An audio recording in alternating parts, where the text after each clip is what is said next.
Hello and welcome to Latter-day Profiles. I'm Brian Howard. We're here in Paris, France, and joining me today is Cassandra Piket. Cassandra, welcome. So good to have you. Cassandra's an interior designer and has the fortunate opportunity to work on the temples, currently working on the Burley Temple, but lives here in France. Actually lives in a lot of different places, but currently here in France. Cassandra, thanks for coming. Yes, it's fantastic to be here. Yes, thank you. Cassandra, give me a little bit today about your background. Where are you from originally? So I am half French, half Dutch. So right now I live in Le Chesnay, which is a suburb of Paris. It's actually where is the temple. But I grew up in Holland. I grew up in Zoetermeer, where is the Hague temple. So my mother's French and my father's Dutch, and my mother moved to Holland to be with my father. So I grew up in Holland. I went there to school. I did the Royal Academy of Arts in The Hague. I lived for a while in Amsterdam, and then I moved to Paris 10 years ago. Okay. So tell me a little bit about growing up and your involvement, church-wise. How did that go for you growing up? So the church is not very big in Holland. So, but I grew up in the church. So I was born in the Covenant. Both my grandparents are converts. Mm.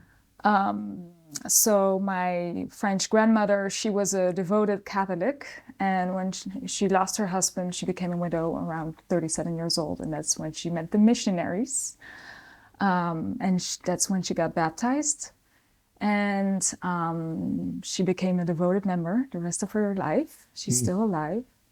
My Dutch grandparents got baptized when I believe my father was around 12 years old. And then, so I grew up in the church in Zoetermeer, and but I became inactive when I was around 20 years old.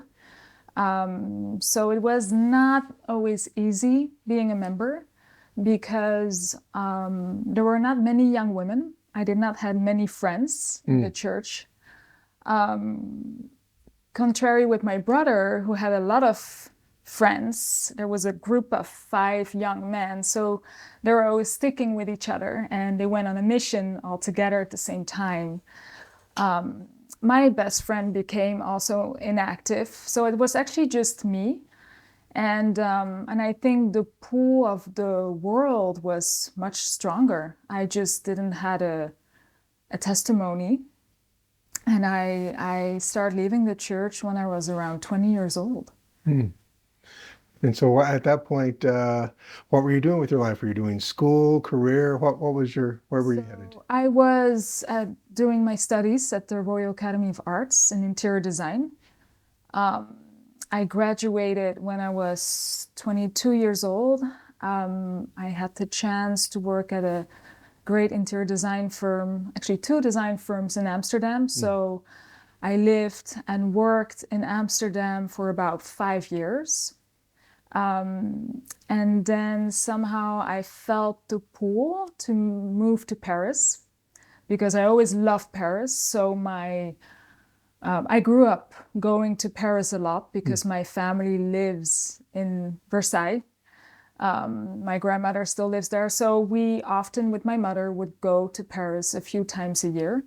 So I had a dream of going to Paris and live there and find a job there. So I actually did my internship when I was around 21 years old at a firm in Paris, and I reconnected with that firm, and they hired me, so I moved to Paris.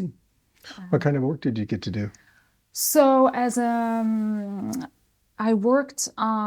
had the chance to work on amazing projects. In Amsterdam, the first firm where I worked at, I had the chance to work on a museum, a Dordrechts museum. It's a beautiful museum in Dordrecht where they have Dutch art, Dutch paintings, Dutch artists. I got to work on some renovation projects like the city of Rotterdam. And then I worked for a year and a half at a design firm called Masser Wonders in Amsterdam. And he worked on many international projects. I've got to work on a project in Taiwan, Wow. and also a project in Moscow. So we had the chance to go to Moscow and also a project in the south of France. So this was an amazing experience because I got to travel a lot, Yeah. And be connected with several people from all over the world. And then when I moved to Paris, when I worked at a firm, it's called Wilmotte Associés. It's a big firm, around 300 people, and the same, they also always worked on high-end interior design. So there I had the chance as well to work on many residential projects, but high-end residential projects. For example, a Hôtel Particulier in Paris. So it's like a big city mansion, a building of a typical French building of 18th century. Wow.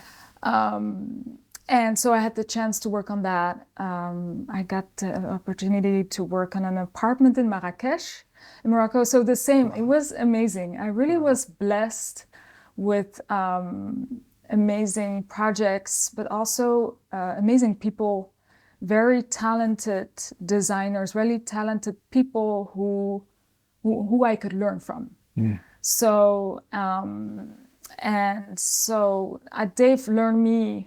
they've helped me grow as a designer. Yeah. Yeah. What would you say is like your specialty? What do you really love to do? What I really love to do is, so I think I love I love all phases of a project.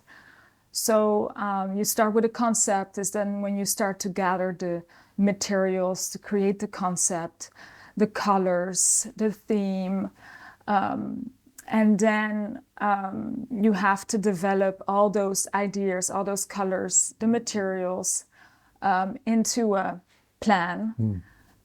There's always a program you have to adapt to, adjust to. There's the client have needs, have a program, you have to adjust to a budget.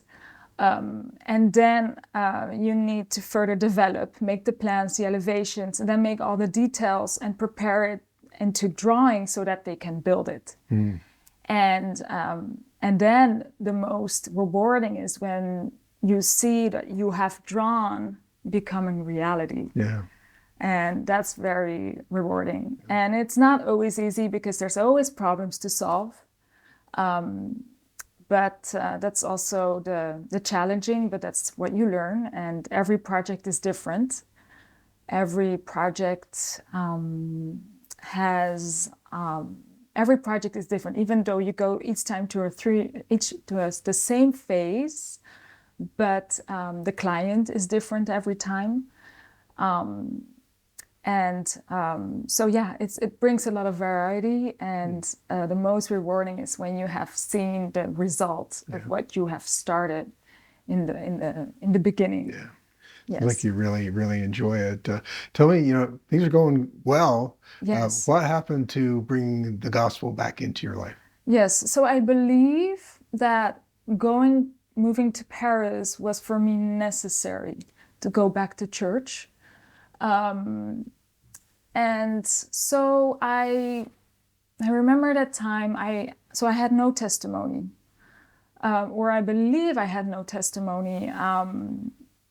I see it as a flame that just goes a little down, and that needs to be waken up again. So I have a lot of family in Utah, and I remember going to Utah with my family because my brother had a baby, and I was there for the blessing. And it was the first time in years that I went to church. I remember seeing all these brothers, my father, the brothers of my family, or the brothers of my family. So my own brother, his brother-in-law, my father, his father-in-law, all these priesthood holders surrounding the baby. And that really touched me. And I remember thinking then, okay, why is my whole family, who are devoted members of the church, why are they so devoted? Why are they so happy? What am I missing out? And so I just thought, okay, there's something I need to change. So I remember I went back to France. I decided I will go back to church again. And that's when I started going to the Word of Paris. And I think it was the perfect word for me then. It was the perfect word because I didn't know anyone. They didn't know me. And I could just hide, go to church and hide and sit in the back and stay invisible. I decided to read the Book of Mormon again. And I remember how it felt very special for me, but it was difficult because I had a hard time keeping all the commandments. Sure. And after a few months, I just fall back because I felt that at that time I needed to be perfect. I had a feeling, an impression, oh, I need to keep all the commandments and I'm not able to do it. And so I fall back again. I continued my old life. And then a few years later, my mother got very sick. She got cancer, but she also got mental health issues. So she had both at the same time. And at that time, I started going to Holland almost every week, maybe twice a month, to help my father because he has no other family around. And since my brother lives in the States and I was here, I was the only one who could really help him and support him. So during that time, I would often go to Holland to help my father because it was very hard. He became the caregiver of my mother. And the thing that really, I remember then that really inspired me was how my father, despite the difficulties, because it was a very difficult, hard trial for him, despite the difficulties, he stayed so loyal to my mother, and he stayed so loyal to his faith, so to the gospel and to God. And I could see how much the gospel, how much the Savior gave him the strength that he needed to endure this trial. And that his example, he didn't say anything. It's just his example that made me ponder, made me think, made me question my life again. And I remember I could hear him pray all the time. I couldn't sleep at night. I could hear him pray. He would pray for maybe an hour. He would pray for so many times. He would just pray to have strength. And I remember, okay, I am missing out on something. I'm really missing out on something. So that's when I decided, okay, now I really have to go back. But I have to do it differently this time, because the first time I tried, I just didn't understand the atonement. I didn't understand the process of the repentance. I didn't understand that you don't have to be perfect at once. I didn't understand how the atonement applies in my life. So with a lot of praying, I decided to start that path again. And then things have completely changed for me. And so I remember I would start reading the scriptures again. I would start praying again. I started going back to church again. And I had a great conversation with my bishop then. And I told him, I really want to come back, but I want to do it slow because I was scared that I would be able to do it again. And I didn't want to make that, I really wanted to go back. So I really felt this is the thing I need to do, but there will be obstacles that I need to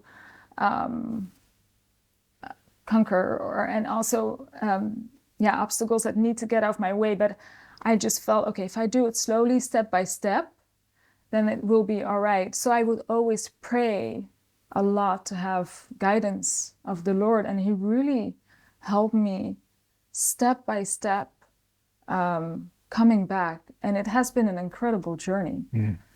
I really saw miracles, like how he guided me through answers on my prayers, through scripture.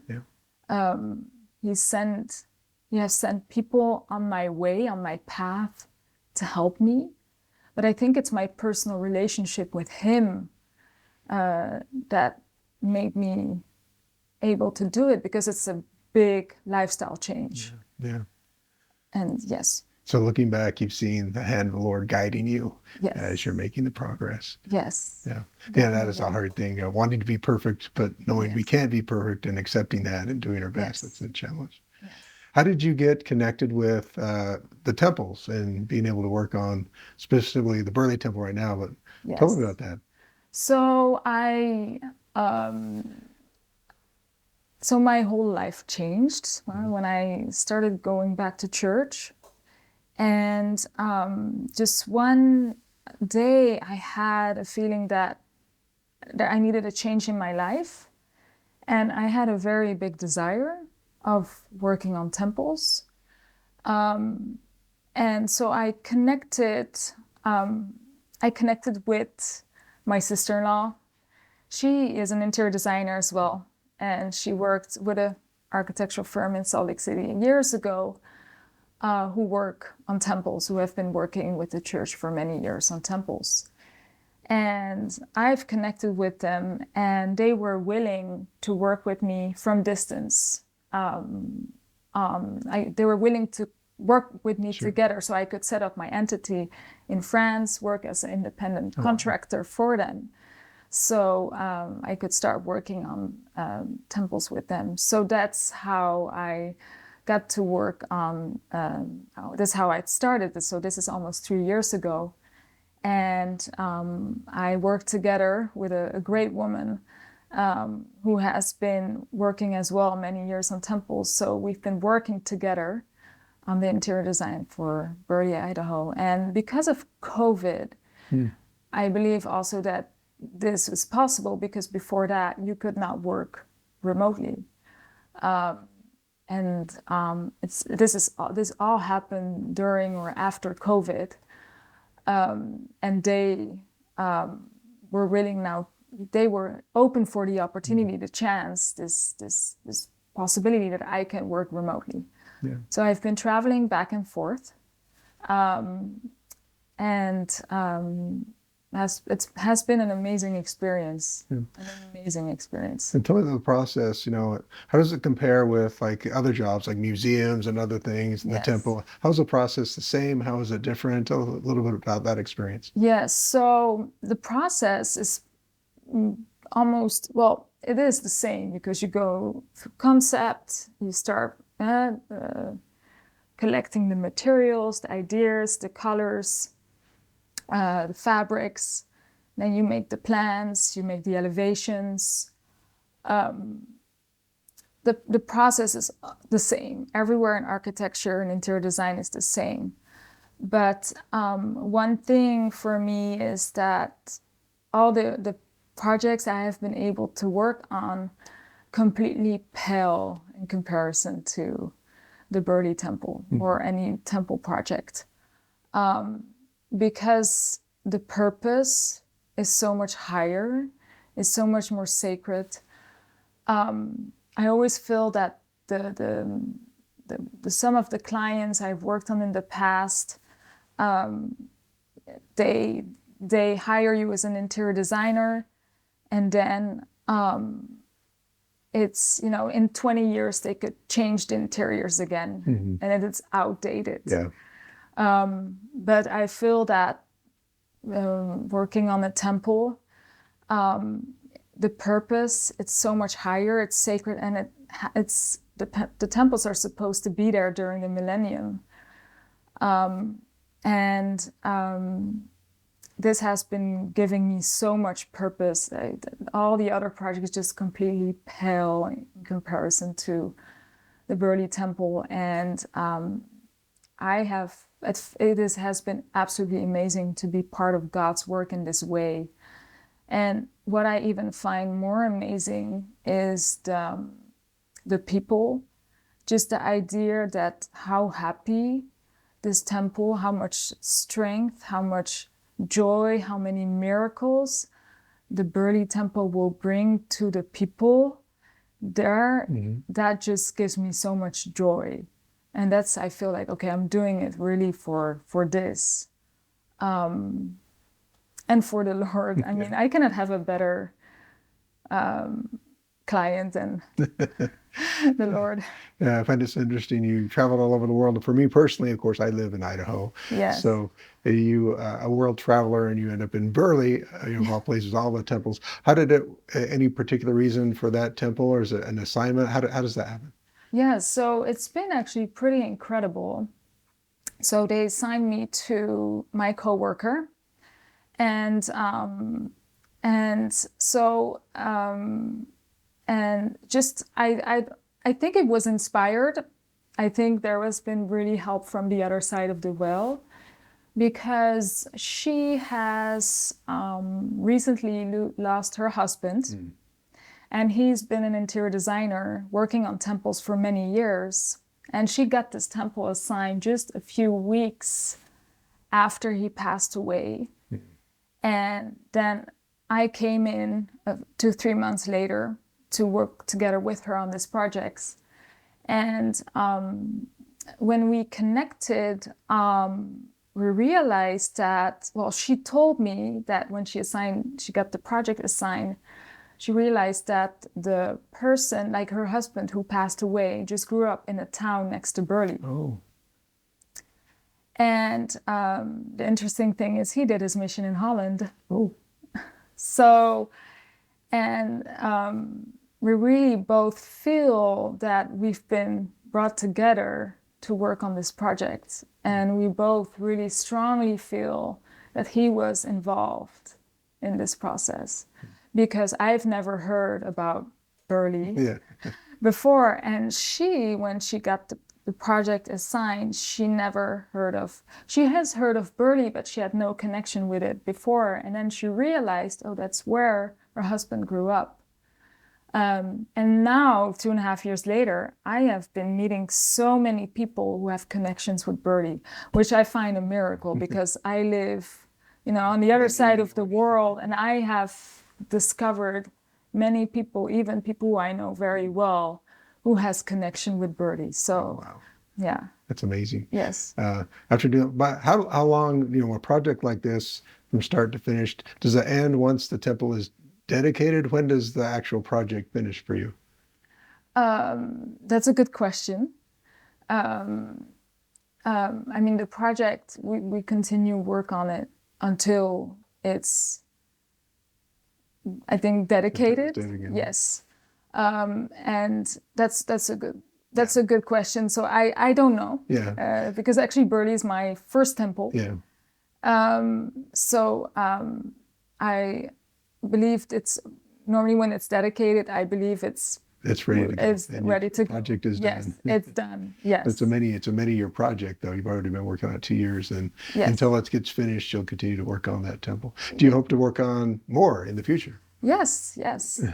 I'm excited, and I will see where the Lord brings me to. Yes. This, in addition to you coming back to the church, what's your feeling towards temples at this point?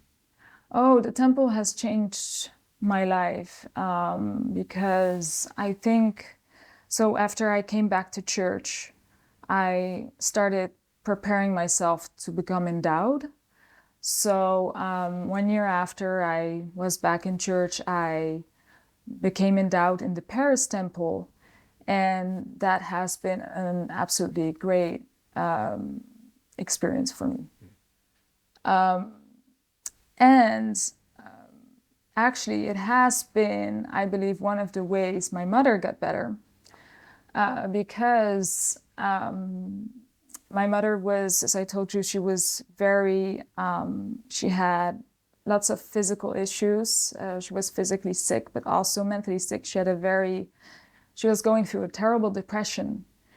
And when I got endowed, I went through the temple. It has been an amazing experience. And I start going to the temple often. And one day I felt inspired to tell my mom, you should start doing family history again. Because before she got sick, before she got into a depression, she was doing all the time family history work, working on her are working on the work to do for temples for her ancestors. And I remember I had her on the phone, and she told me that it was difficult to communicate with her. And so when I was talking with her, I said, you should start doing family history again, in the hopes that it would help her. Wendy Nelson gave a fantastic talk about that, how family history has been a great help for women with depressions. Mm-hmm. And so I tried to motivate my mother with this. And she said, well, I've lost my password. I don't know if I can do this again. So I told her, well, I'm sure Dad will help you to reactivate your account again. So he helped her doing this. And I remember I was in church, and my father sent me pictures of my mother sitting behind the computer doing family history. Oh, wow. And she started sending me names. And she says, can you do work for these names? And I said, yes. So the following week, I started going to the temple, because it was a miracle seeing her sitting behind the screen doing family history. So I started going to the temple, doing work for my ancestors, because every time she would receive an email when the work is done, and it would motivate her to continue to do more.